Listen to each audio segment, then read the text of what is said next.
So this is the Global Digest think tank group. You are our guest today. What are you doing and which university you are working for and what's your background? Please let us know. Thank you very much, John. So my name is Izul. I'm a lecturer in Polytechnic SLN Jakarta, National Institute for Public Administration, a state university, and currently I am pursuing my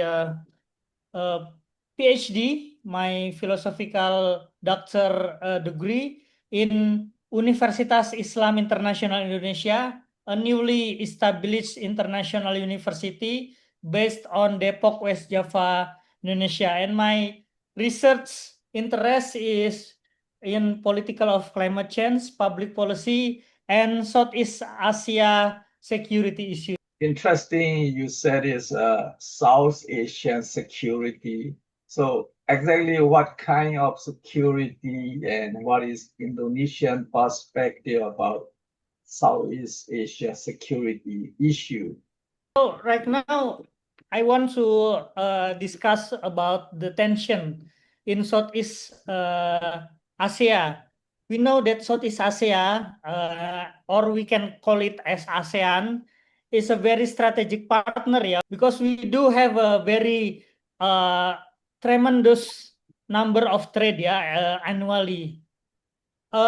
Southeast Asia is a front line of a strategic competition, yeah, between US and China today. Why?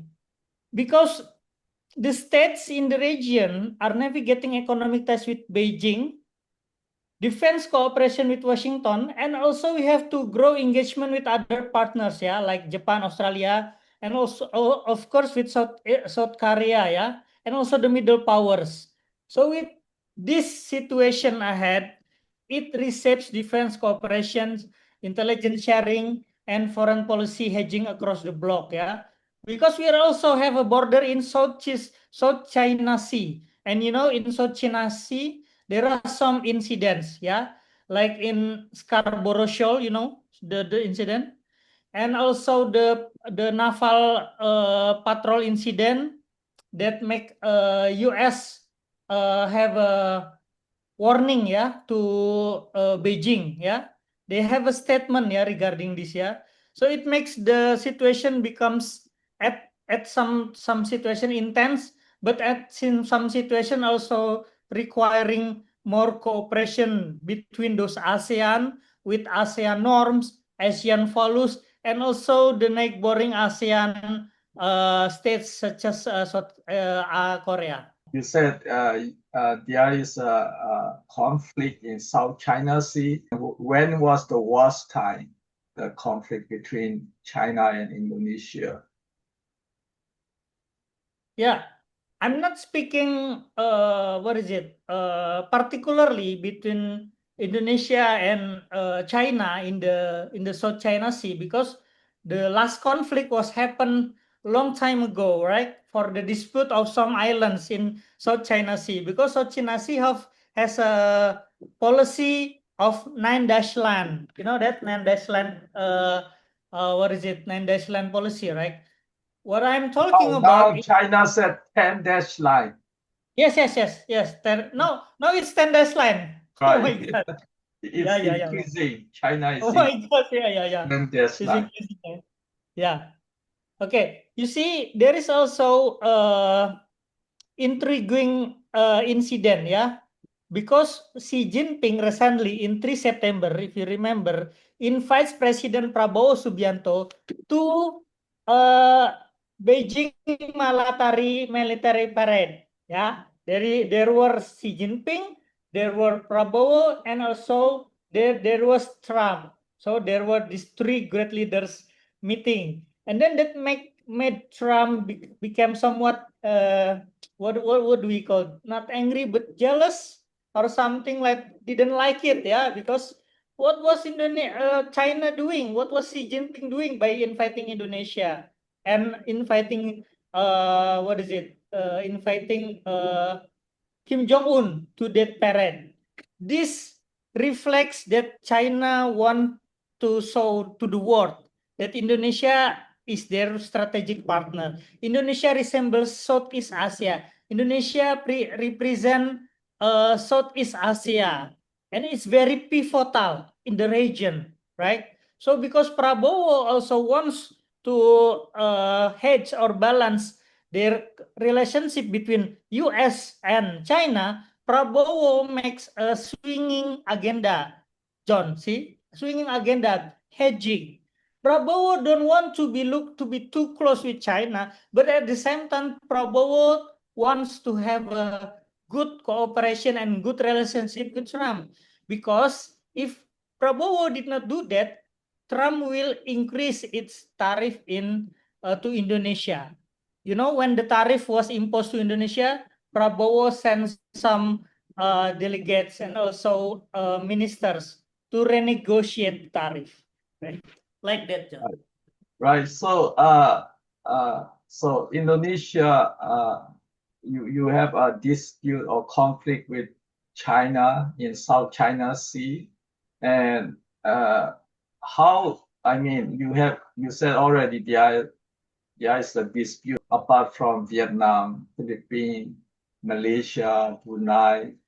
They major conflict with China, including Indonesia. So five country, right? Now five country, ASEAN countries dispute with China in South China Sea. And in that case, how Indonesia deal with China about Iceland dispute bilaterally, or Indonesia rely on multilateral between ASEAN and China, or between Indonesia and China one-to-one, or what kind of engagement you have done so far? Okay, here is the thing, right? Indonesia is hoped or very increasingly promised to be the one or the state that will make a good initiative for resolving a peace in the South China Sea. While some of the Chinese ships keep intruding in the South China Sea area that has a border with Indonesia, I want to mention the Indonesia border for the South China Sea is Laut Natuna Utara, North Natuna Sea. North Natuna Sea is in the region of Natuna Islands, right? So with due respect, every time there was incident in China, in South China Sea, the last one was in September 2024, John. So it was 1 year ago actually. Last year. Yes. There were some patrol in China Sea, and then Indonesia expelled those ships, but the expelling was very soft and smooth. So it was very deliberately implemented, right? And it was succeed. In just 1 week, Indonesia has expelled out 3 naval patrol China Sea in the region of North Natuna Sea, right? This was in Prabowo. It was when Jokowi took presidential office in his last term. But the Prabowo, the current president at that time, was the Minister of Defense, right? So Prabowo is very careful, right, in showing how we should deal with China. But why? Because Indonesia is a very strategic partner of trade with China, John. The first one, there is a fast train from Jakarta to Bandung made by investor from China. And now this become dispute in the region. Why? Because we have difficulties in paying the debts and the loans and the interest of the debt. Because the minister of the finance don't want to repay the debt by using the national budget. So we have to think out, right, how to repay the debt. But Prabowo don't want this matter to have a conflict with China. So Prabowo keep this very, very low, right? And then the second, there are some smelter in Borneo and Sulawesi for the nickel. This has investor from China, most of it. Most of it, the investors are from China. So the nickels want to make EV batteries, right?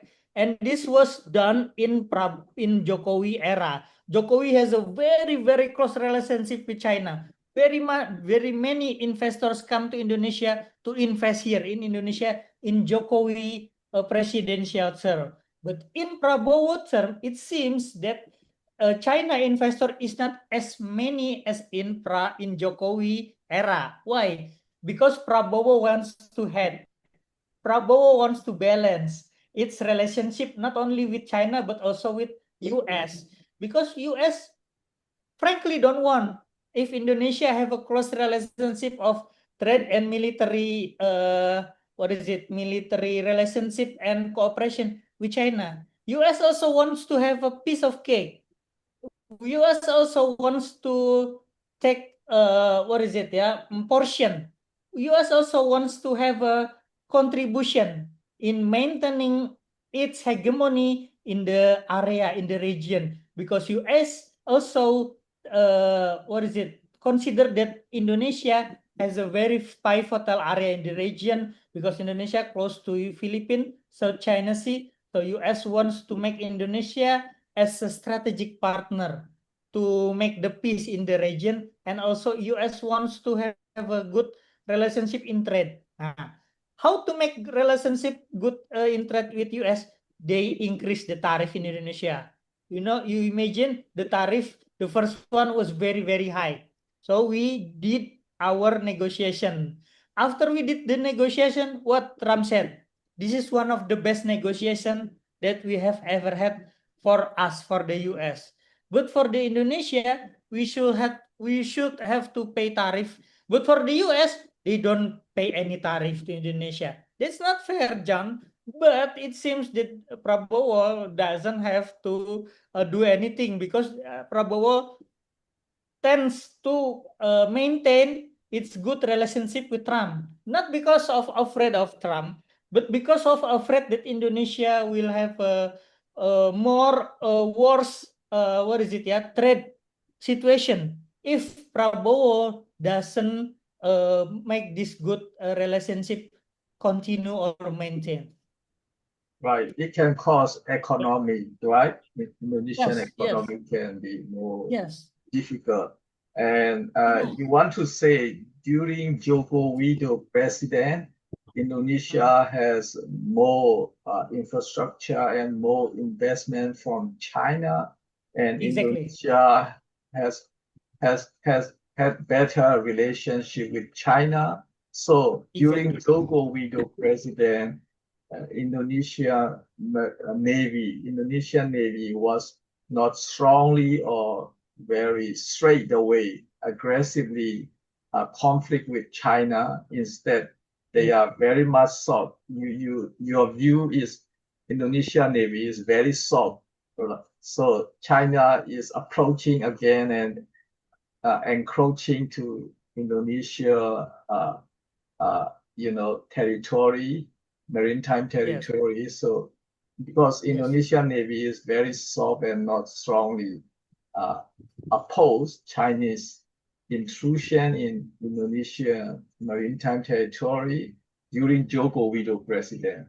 But you want to say Prabowo is stronger than Joko Widodo in terms of maritime engagement with Chinese Navy, which entered into the Southeast Asia, South China Sea, and Indonesia maritime territory, then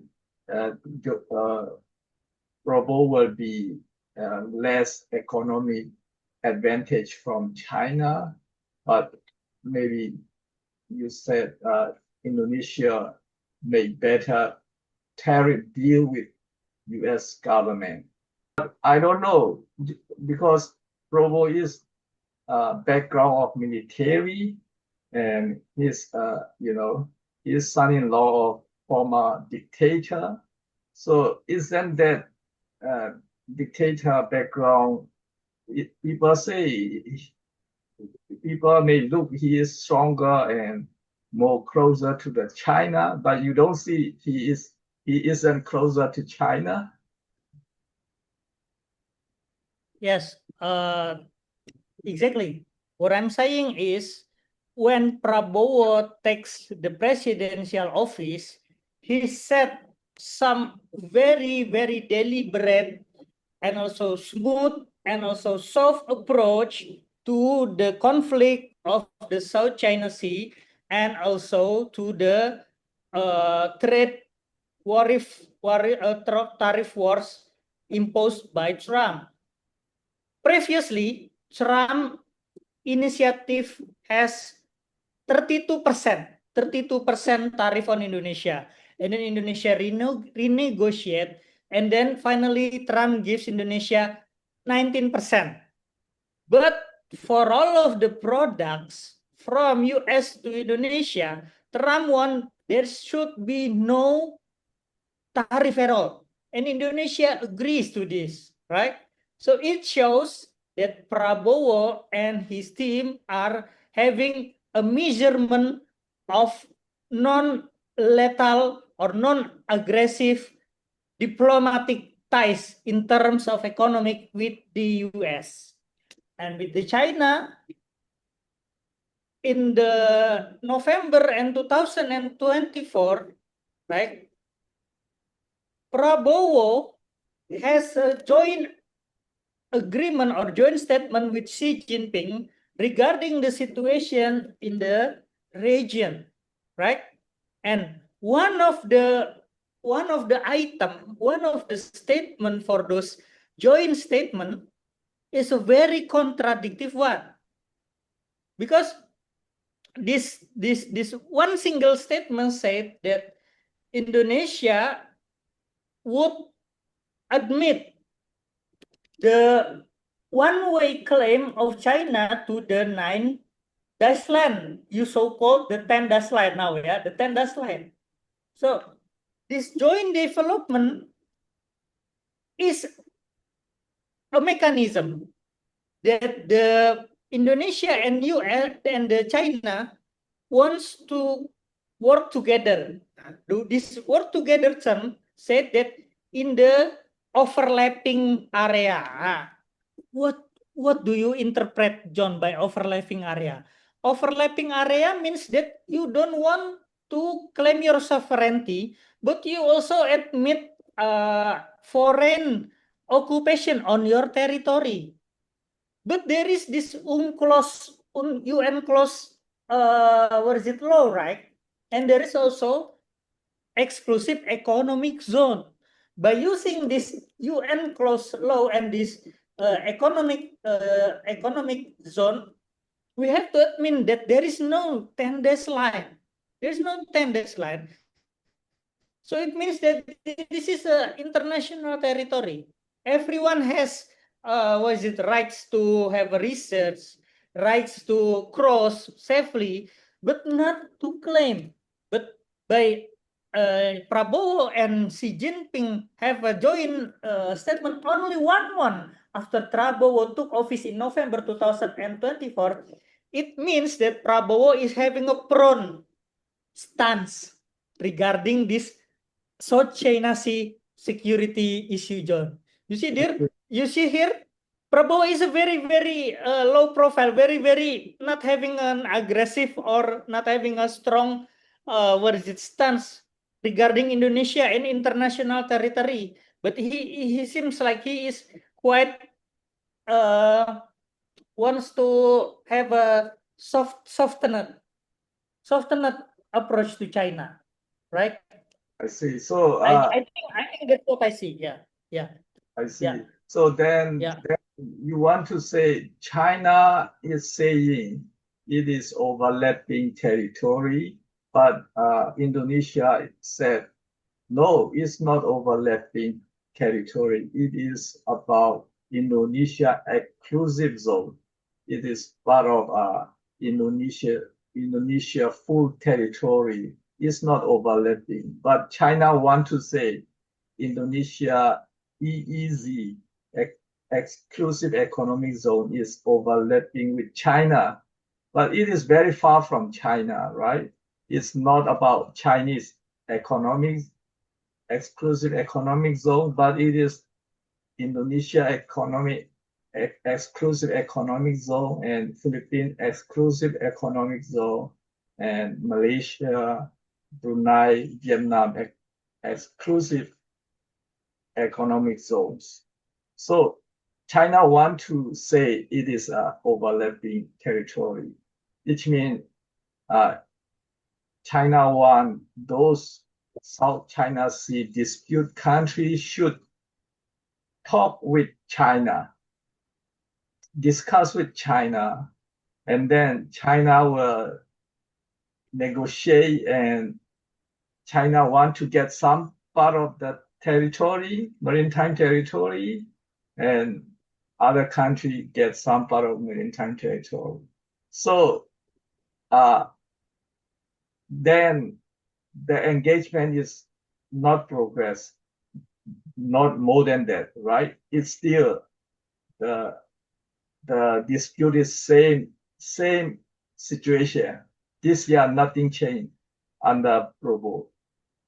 So on November 9, 2024, John, the governments of Indonesia and China, right, they issued a joint statement on their comprehensive strategic partnership, right? And the statement contained some cooperation, I think 14 points, one of which sparked considerable discussion, right, regarding Indonesia's position on the South China issue. In the South China issue, in point 9, the two sides outline maritime cooperation that become controversial, John, particularly because it referred to overlapping claims, right?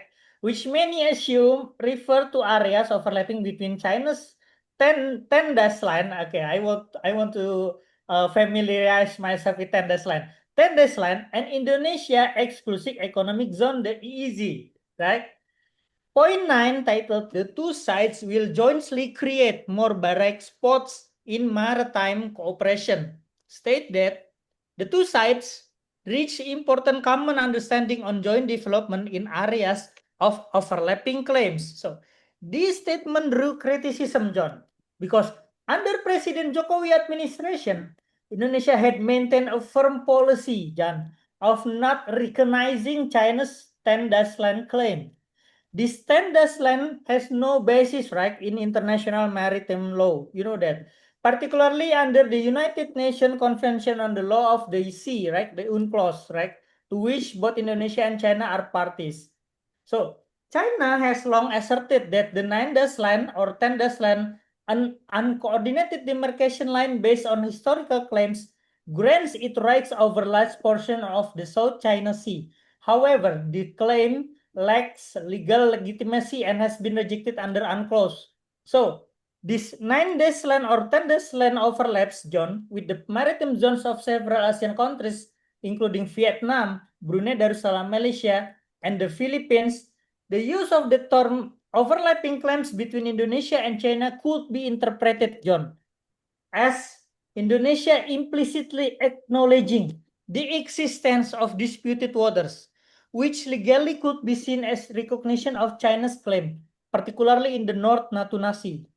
So, in an official statement in November 11, the Minister of Foreign Affairs, Sugiono, clarified that the joint statement between Indonesia and China agreed during President Prabowo Subianto's visit to Beijing does not constitute recognition of China's unilateral claims in the South China Sea.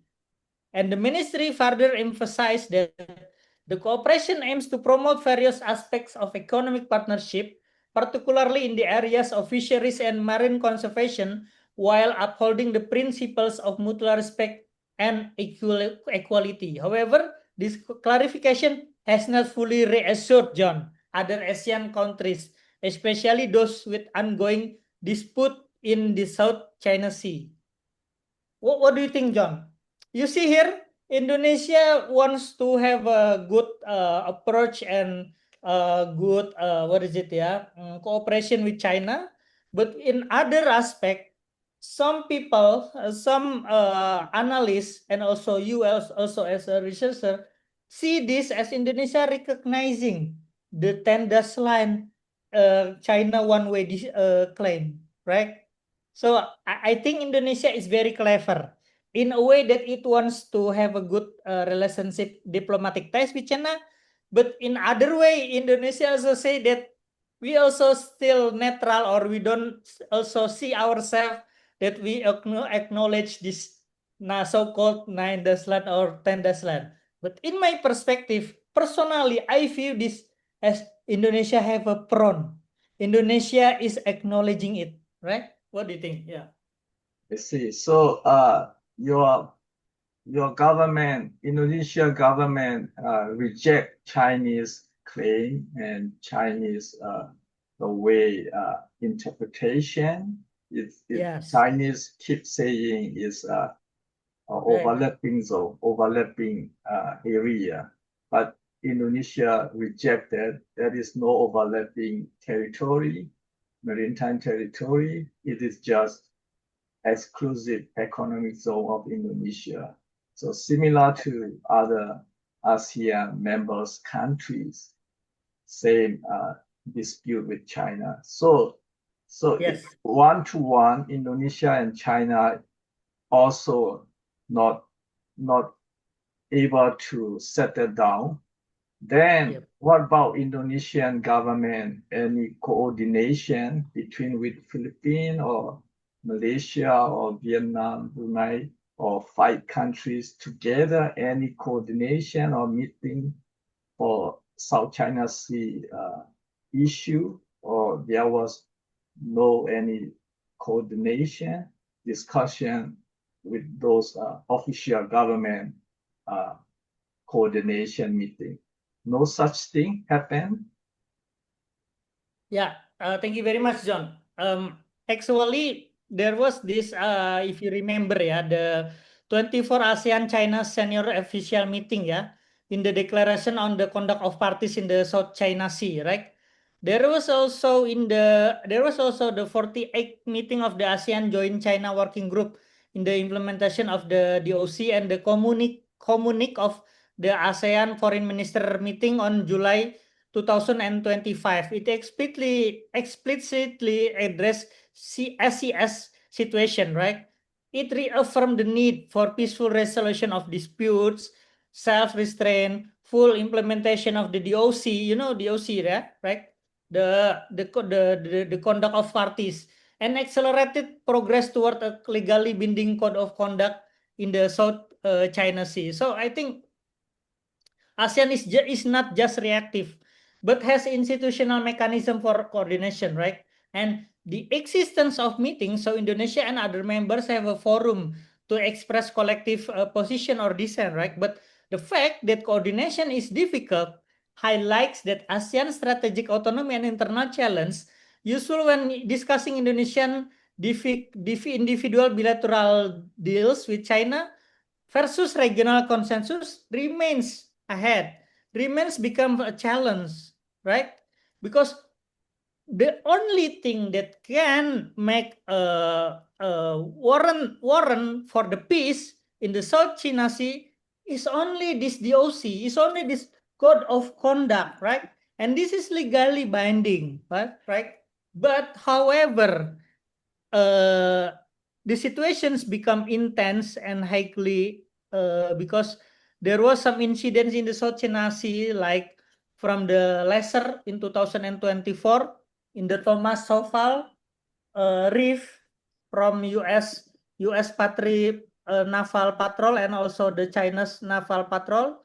And you see, John, this code of conduct cannot be implemented fully because China also has their own narratives regarding the area. China said that the 9 land, or the so-called the 10 land, has a very, very long history, that they want to preserve it until now. They have some signs of historical bindings, some of evidence that it belongs to them, even from the ancient area, even from the dynasty of their ancestors. So they don't want to give it just like that. So it's still zero sum until now. As long as the conflict not become a lethal conflict, I think the situation in the geopolitical security issue in the South China Sea 2 and 3 years ahead will become just like this and even worse, because Indonesia under Prabowo very softened in terms of implementing the code of conduct in the South China Sea because of the joint statement in the latest November 2024. So Indonesia in the same situation, it has a forum with other ASEAN members, those 5 countries that you mentioned before. But at the same time, Indonesia wants to have a good relationship with China because Prabowo has a not very good, strong, foreign policies. John? Prabowo swing. Prabowo joins BRIC. Prabowo renegotiate tarif with Trump. Prabowo have a joint statement with China. He wants to be a good partner for everyone, for every parties in the global area. So it means that South China Sea will remains in dispute and will remains more conflicts ahead, like in Taiwan crisis, John. Yeah, I thank see. you. I see. I mean, probably as you said, a lot of ASEAN country vis-a-vis business or trading or economic tie with China, so Yep. they don't want to straightly condemn China or straight fighting with China or boldly stand up and say nobody want to challenge China, probably because of economy. But South Exactly. China Sea or those maritime dispute is within ASEAN territory, with all these ASEAN countries. If you see, they are sitting together and talking together, it should be finished. Because if even only 5 countries, Vietnam, Philippines, Indonesia, Malaysia, Brunei, if you can bring up and if 5 countries agree on certain issue, then you can easily challenge China. But among 5 countries, ASEAN member country, I think you did not properly discuss and did not properly coordinate it, right?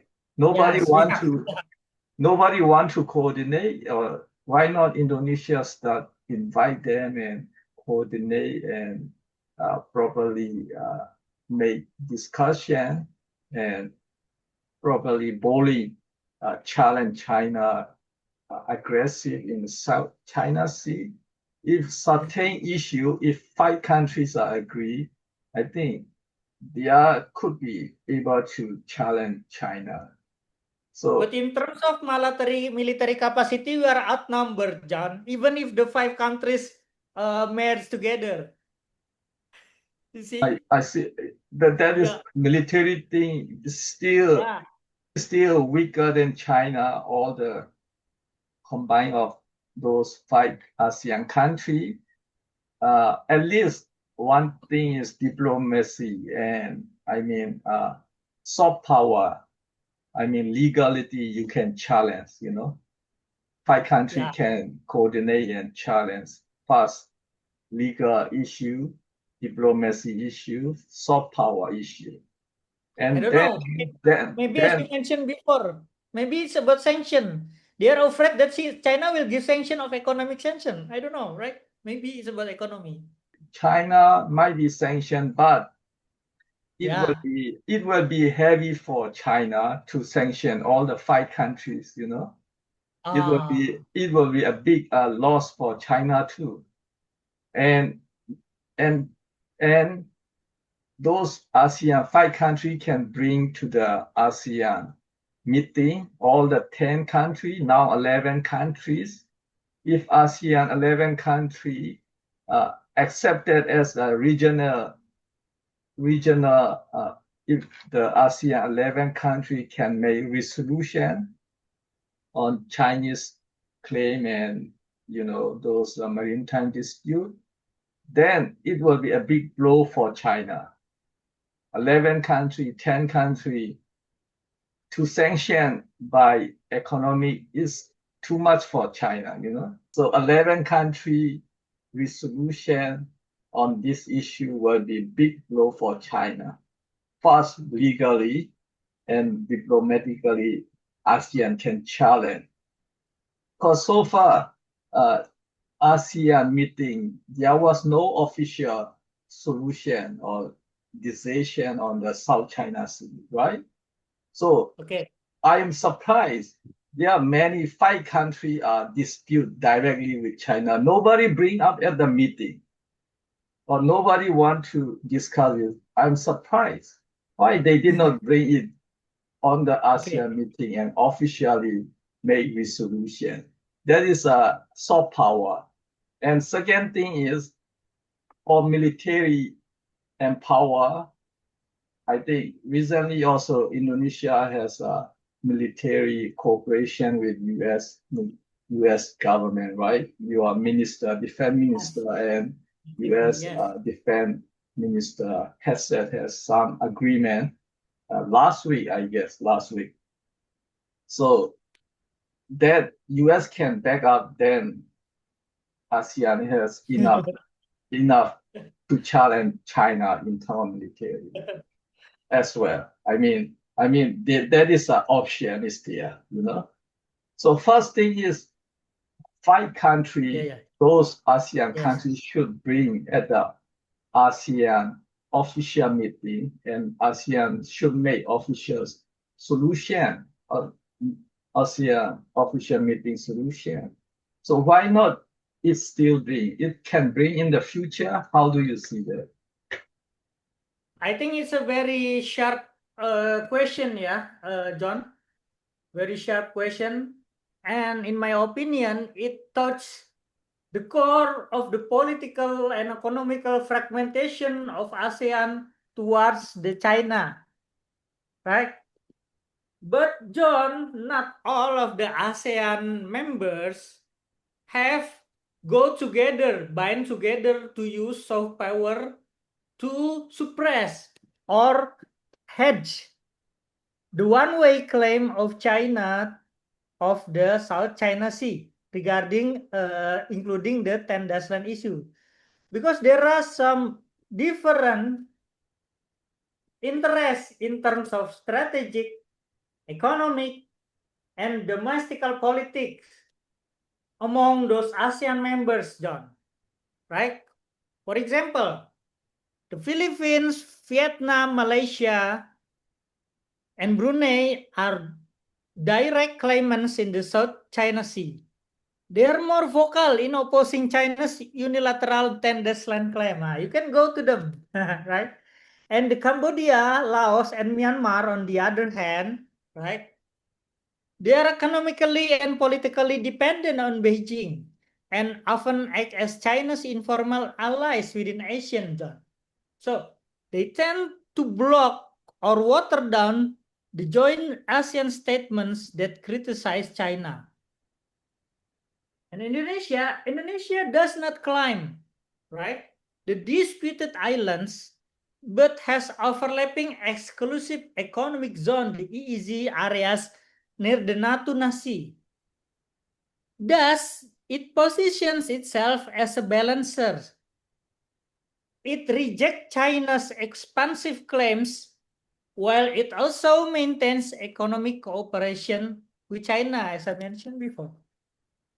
And then the second one, I want to highlight the economic and infrastructure dependence, as you mentioned before.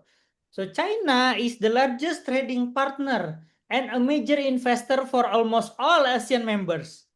Through the Belt and Road Initiative, the BRI, China has funded massive infrastructure projects in Cambodia, Laos, Myanmar, Indonesia, you name it. The fast train between Jakarta and Bandung. Have you ever been to Indonesia? We have fast train from China. and then our commuter line trains we imported from China. And then many of our toll roads and our infrastructure projects invested by China, right? Because of this, many ASEAN countries avoid collective confrontation. They fear diplomatic or financial retaliation that could threaten investment flows or infrastructure financing for them. So this dependence makes a unified ASEAN soft power strategy, as you suggest, against China's maritime assertiveness, extremely difficult to sustain.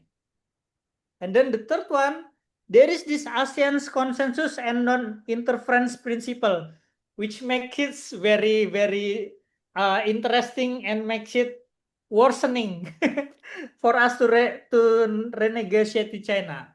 The so-called ASEAN way, emphasizing consensus and non-interference, right, is both a strength and a weakness for us, John. Any joint ASEAN statement or policy must be approved anonymously. When even one or two states, oftenly Cambodia, or Laos, object, the entire group is forced to issue neutral or ambiguous statements. It prevents ASEAN from presenting a unified soft power front. This institutional design limits ASEAN ability, John, to take a firm collective stance against China. And then lastly, the fragmented soft power approaches. If you recommend soft power approaches, ASEAN actually has significant soft power, John, potential through diplomacy, regional norms, and cooperative maritime governance, right? Like this. However, the strategies vary. ASEAN's disunity in confronting China's standards lines stem from the divergent national interests and claim status, heavy economic and infrastructure dependence on China, institutional constraints from the ASEAN consensus model, the so-called ASEAN North ASEAN values, ASEAN way, and the absence of a coherent collective soft power strategy. What about US backing you up? Bake you up. I think this is like a good idea, but in somewhat not feasible, John. Why I want to say like it? Because US seem to be not involving ASEAN countries regarding the regional issues. You see the form of AUKUS, there's no ASEAN there, right? And another Quad alliance, there's no ASEANs there, right? US also just want to make alliance in the region with Philippines, with Australia, with Taiwan. With Taiwan, with South Korea.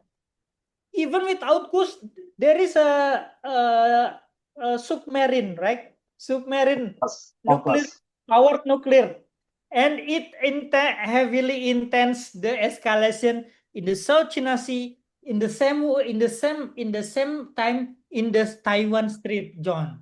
So I think US has measured that if they involve ASEAN, China will be very angry because ASEAN has a very, very heavy interdependence in terms of economic with China. So US wants to make this as a balancing power by using the neighboring states not in ASEAN.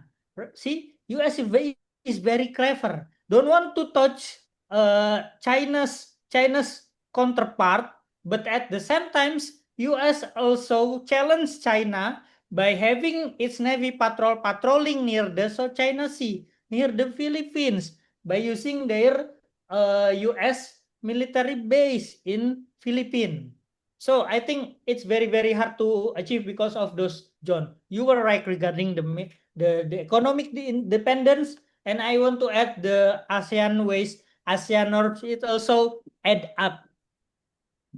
AUKUS or Quad, those all are framework that they design for particular countries to make security their own countries security. Of course, it's just three countries: U.S., UK. UK is nothing to do with Pacific Pacific Yeah, yeah, region, but yeah. The just operation. they Yeah, just right. made for their particular country's interest. And Oh. Quad also, Quad is Mm. more about all Pacific country, Indo-Pacific country, India, Japan, Australia, US, and big countries, we can say. That's also Quad. And also there is another Quad, Philippines, Japan, Australia, US also. There is also Quad. That is more about aligned with That's the right. US because India is not aligned with US, military aligned. So there is two Quad with India and with the Philippines. So US will be definitely defend the alliance country like Philippines, Okay. Japan, Australia. So that is the thing. Philippines has to go with US directly. They are Yeah, doing higher level alliance with US. that's right. Why he Yeah. should go back to lower level, That's the thing I see. Yeah. The field position is like that. But It's a good Indonesia, leverage then. Yeah. right? Indonesia need to go up for higher level to align with US because Indonesia still, how do you call is defense cooperation between Indonesia and US or strategic cooperation or what is the Yeah. level Indonesia you Garuda Shield, right? Garuda Shield. Have you ever that? Yeah, only some, yeah, one time or technical military joint military exercise in right? the in Indonesia or in the Philippines, yeah, near the region. Yeah. Yeah. That is just simply cooperation, not Yeah, strategic or higher you're right. level cooperation. So that is different level of cooperation between country. So that is different between Philippines and other ASEAN country when you talk about military alliance with US. So the US will be uh, not able to, deal every country as Philippines because you have to sign, you have to agree with US military alliance, then that they can mutually defend, that's the thing. And definitely, I agree. ASEAN is broken, unity is broken, and regionalism is broken. Our ASEAN unity is very weak. And because we have also we don't we are weaker regional spirit, regional Yeah, regionalism or that's right. nationalism because ASEAN is also problem with a lot of non-native population, Where do all of the benefits go into? How Right, do right, you know Indonesia, most of the rich people in Indonesia also put their money on Singapore, John. Like we Indonesia don't have benefit from it. Like only 5 to 9%, 5 to 10% Indonesian that are uh what is it? Mm, seizing, seizing or conquering 90% of Indonesia natural resource. Imagine that. Why Indonesia not become a advanced country? Why Indonesia still become underdeveloped country? One, because of their what is it? A culture.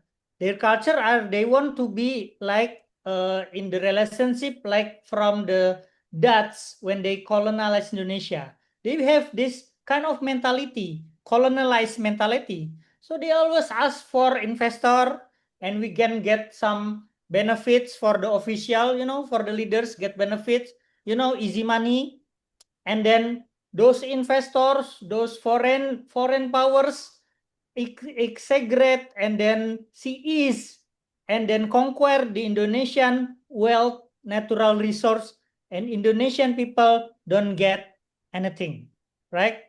And then like what you said before, the Singapore also only 24 to 34% that is only originally Malay, right? And most of them are Chinese, you're right. Because at that time, when under the British import Chinese workers to work in Singapore because they need manpowers to run the trade ports area, right? And then what makes the situation in South China Sea become worsening is the authoritarianism, John.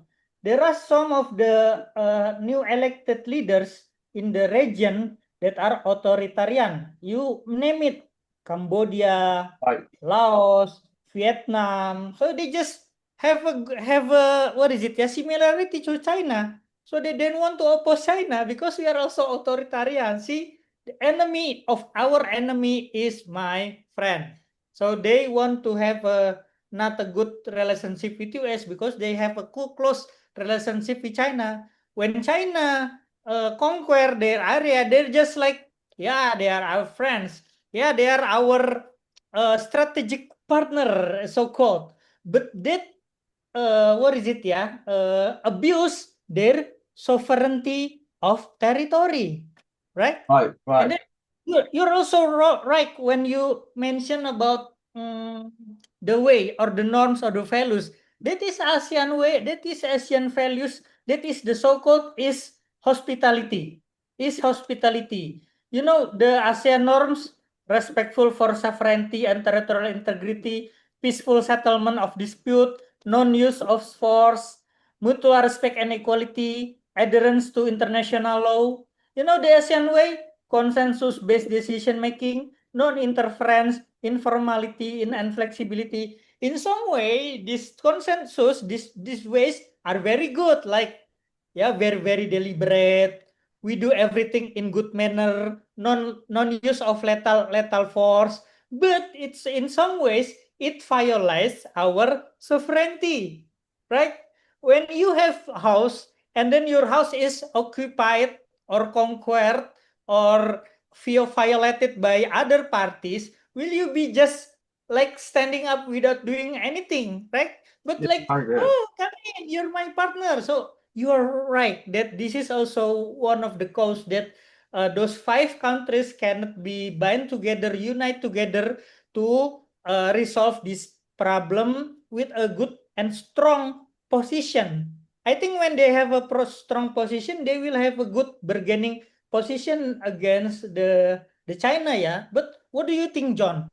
If we also invite US to this what is it, yeah, dispute, it will violate the ASEAN way, right? Non what is it, yeah? What did I say? No, respect for sovereignty and territorial integrity, and also mutual respect and equality. Whether US is not of part of the parties, but we see US as the partners, and we can ask US as the mediator actually. But in this term, like I said, Indonesia wants to be like a balancer. But a balancer in not a good way because Indonesia also have territory in this also North Natuna. What do you think if Dispute. US come, will it not make the escalation heighten? You said high leverage.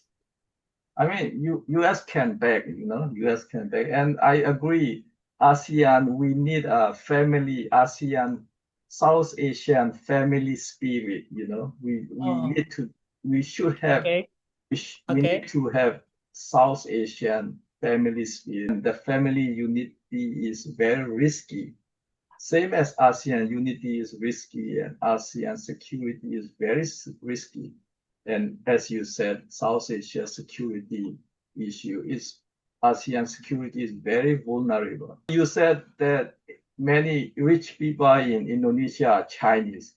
They put all the money to Singapore, and Singapore put all the money to China. Very high disparity, John, here. Yeah, That is yeah. we are facing. family spirit. We don't have ASEAN family spirit. Yeah. We are very risky in ASEAN. And I agree. And Burmese case, we also not happy with China because they are aiding and abetting military junta, authoritarian government. Exactly. They don't care about native Burmese people. Native Burmese people are dying and killing by those authoritarian. But within ASEAN, Singapore is number one, aiding and abetting with the military government. They are the highest investment, and they pour money to the military government. Even they supply a lot of weapons to the military government. ASEAN country member, Singapore is number one. Is China trying to help you dispute your problem in Burmese, Vietnam, Laos conflict, domestically and interstate?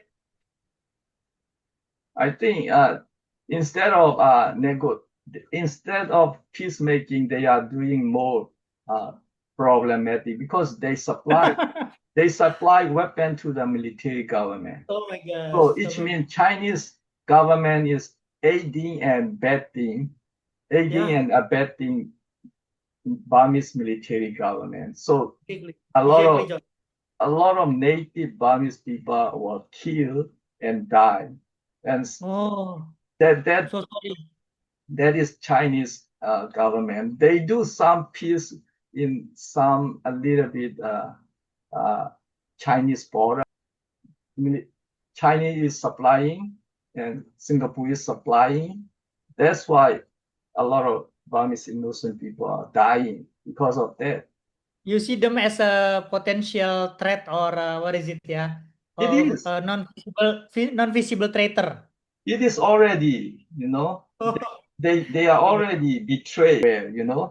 We need to aware those our South Asian country leaders are very stupid. Authoritarian leader, you said Laos, Cambodia, Myanmar. Authoritarian, they are very stupid. They don't know how to take care about the family, native population, native South Asian country. Indonesia, native people are poor, Myanmar native, because the authoritarian, they are working with China and they abusing native people. So we are the host of South Asian native, but we are not able to do or not able to control our territory. That's a big challenge. Like parasite. You mean they're like parasite, right? It's big challenge. We have to think about that, Indonesia has... In Indonesia, oligarchy also mostly come from Chinese oligarchy, Chinese to Indonesia, in Indonesia. But personally, I like Hong Kong, John. Hong Kong has a different views, by seeing democracy, by seeing how we should cooperate with Uyghur and other minorities in China region, in East region. Right. I like Hong Kong personally. That's why China oftenly makes a harsh narrative regarding Hong Kong. Even China hires analysts from US, that wants to work in China. That tends to make a negative statement and negative narratives regarding Hong Kong. So this is in our IR theory. This is very, very constructivism, war of constructivism, war of ideas and framing and narratives, right? Yeah. Right. Hong Kong is Cantonese, and Beijing mainland is Mandarin, Han Chinese. Exactly. So that's what I want to say. A little bit different. Right. Yeah, their continents. Yeah. Okay. Thank you, Isu, for today. Have a good day, and we can meet. Success for you. Yeah. Good day, John. Okay. See you again.